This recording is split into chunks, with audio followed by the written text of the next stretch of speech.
Hi everyone, we're back again, and this time we'll be doing a little series on a topic that's been talked about a lot. And that topic is social justice. So I want to start by asking you, Rich, what's the first thing that comes to mind for you when you hear the term social justice? First thing, probably at this point, protests and marches spring to mind. But as to what I think it means, I think it's more about everyone getting a fair share of the Earth's resources and being able to live with a sense of dignity, which, of course, I think is a positive thing. But of course, as you know, nowadays, it's become a very political term that can set people on edge. Absolutely. And that's because different appeals to justice being made in the culture today can sometimes be conflicting. Like, for example, LGBTQ claims at times conflict with religious liberty claims. And you often see the term social justice warrior being tossed around negatively online. But I don't think the culture wars is something that we want to dive too deep into in this series. It's indisputable that at its core, justice is something that everyone wants. Right. Yeah, thanks for framing it like that. That's how we're going to be talking about it. So let's start out by talking about what makes justice social. So there's a long philosophical tradition of justice going back to Aristotle, and then a theological tradition going back to Moses or earlier. The term social justice, from what I understand, originated in Catholic theology with the publication of Pope Leo XIII's 1891 encyclical Rerum Novarum. Hope I'm saying that right. Which is the first of a number of important Catholic social teachings, very much including Pope Francis' recent encyclical, which has a Latin name also, but I don't want to say it because I'm afraid I will sound stupid.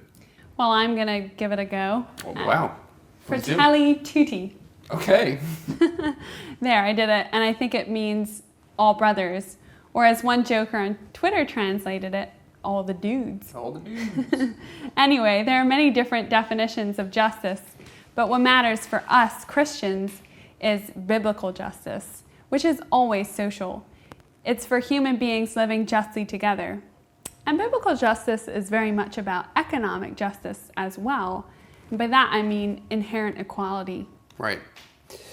And jumping in here on the theme of economic justice, there's this really interesting test case we want to talk about from the New Testament, the book of Acts. And it's not one of those comforting stories you hear from the gospel that you might have heard in Sunday school. It's the story of Ananias and Sapphira. That story always terrified me. Well, when did you first hear it? I think my dad always read us Bible stories, but he brought it to us when we were a little older. Maybe I was in middle school, and I just remember being so shocked that this couple had no second chance. I mean, it was like, boom, you're dead. Yeah. So. Well, and apparently it scared the people back then too. So for the people who don't know it, I think it would probably be good if we did a quick recap. Do you want to do that? Sure. So this is in the book of Acts after the death and resurrection of Jesus and the coming of the Holy Spirit at Pentecost. That event marks the new creation of a new community or a society of people sanctified or made holy by the Spirit. Huge stuff. The people called into this new society through the working of the Spirit voluntarily divest themselves of their wealth and share all their possessions. It actually says in Acts chapter 4, verse 34, "Nor was there anyone among them who lacked." But it's not just a warm and fuzzy socialistic utopia. And this is going back to the story Rich was referring to. Ananias and Sapphira, their husband and wife, they want to become members of this new radically just society, and they give a sum of money to the apostles to be shared. But then they hold back a portion of it. It was the money they had made from a recent land sale. And then when they're asked, is this all the money? They lie about it. And at the moment they tell this lie, they fall down and die. Actually, they both tell the same lie individually. Ananias before Sapphira. And there's this line the Apostle Peter says to Sapphira, "How could you conspire to test the Spirit of the Lord? Listen, the feet of the men who buried your husband are at the door, and they will carry you out also."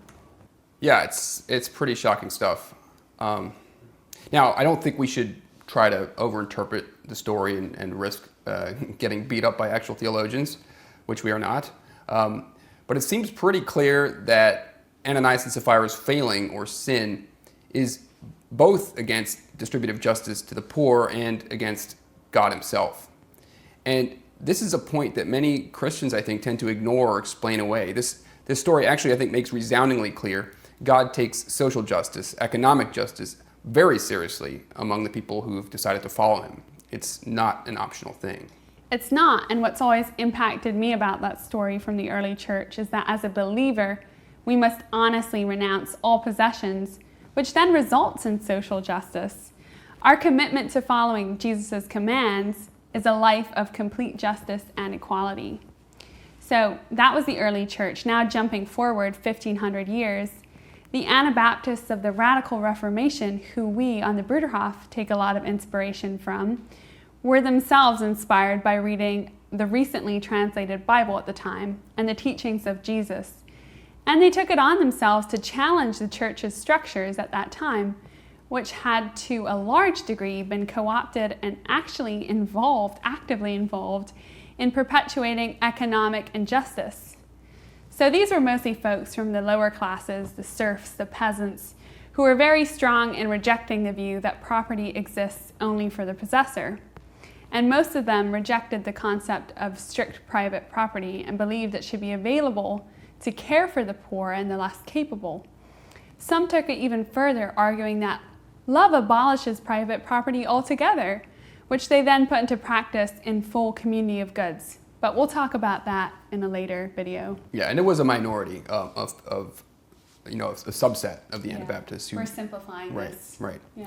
And like that subset, we on the Bruderhof also renounce private property completely and devote our working lives, everything we have, to take care of one another and reach out to others because we believe it's the only way for social justice to become a reality. You know, I think you'd be hard-pressed to find anyone who supports injustice and inequality, or maybe I just have too positive a view of things. It seems to me that we all have a basic sense of what's fair and what isn't. I mean, even kids, it seems, innately know what's fair and what isn't. At least mine do. But the thing that's difficult is that for justice and equality to become a reality, people have to actually be willing to give up what is theirs or what they see as theirs. It's not going to happen through passionate Facebook posting and cosmetic adjustments. Martin Luther King kind of addressed this when he was writing for The Nation in 1966, and when he called civil rights gains emotionally satisfying but materially deficient. And that was primarily because black people remained in poverty, even as segregation laws were overturned and blacks were given voting rights. I guess Dr. King saw some of those gains as surface level changes and people adjusting just the way they talked about race to be more socially acceptable, which I think is much easier than actually committing to what Oscar Romero called the violence of love, which he explains as violence that we must each do to ourselves to overcome our selfishness and such cruel inequalities among us. It's really poetic and beautiful way to put it. But I think we also have to acknowledge here that many people would disagree with our definition of a just society. Some would argue that they would be treated unjustly because their talents and hard work, for example, do more for society than others, and therefore their just desert should be greater. Our view clearly doesn't go there because we are all equal before God, no matter what our abilities, which is how we interpret true justice. Right. One thing I do think is interesting is the fact that we are Anabaptists. But what's interesting is that we draw pretty heavily on Catholic social teaching for our understanding of what justice is, what economic and distributive justice are. That's really interesting. I guess many or the most influential early Anabaptists were priests or monastics. Michael Zattler and so forth. Right, but they had another way to talk about this overcoming of ourselves, which I think is in some ways a better way to frame it than using the word violence, which brings to mind the flagellants during the bubonic plague who went around whipping themselves. The word the early Anabaptists used is a German word, like all good words, and it is Gelassenheit. Say it again. Gelassenheit. which means complete and voluntary surrender of self to God and forsaking all concern for personal benefits and property. Just that word Gelassenheit, it sounds peaceful. It sounds like Yeah, somehow the Germans a glass of water. I don't know, something. They managed to infuse the sound with the definition. Yeah, onomatopoeia. Impressive. It is. And, back to Martin Luther King, he hints at exactly this idea in his Beyond Vietnam speech, which coincidentally was written by Vincent Harding, who was a good friend of the Bruderhof. And that speech, Beyond Vietnam, actually got Martin Luther King Jr. the 1960s version of being canceled. Because what he talked about was the need for a revolution of values to combat inequality. Basically, economic justice or distributive justice were ultimately the most important goals for him. That's because social justice is incredibly revolutionary, but not just in a rah-rah, Facebook posting, Che t-shirt wearing way. I still like my Che t-shirt. I think it's... Well, the silk screen job is Yeah, amazing, yeah, for sure. Yeah. I like that little star on his beret. Maybe you should wear a beret. That's people have asked, Yeah. why do only the Bruderhof women have to wear a head covering? That could be... That's a solid question. Interestingly enough, that was the costume in the early community for men. They agreed to wear that the men should have a cap, and the beret was what was adopted. We should maybe go back to it. Yeah, but then you'd all just give up on haircuts. Well, that's it for this video. Make sure to like and subscribe if you haven't already, and we'll have more videos on this subject coming up soon.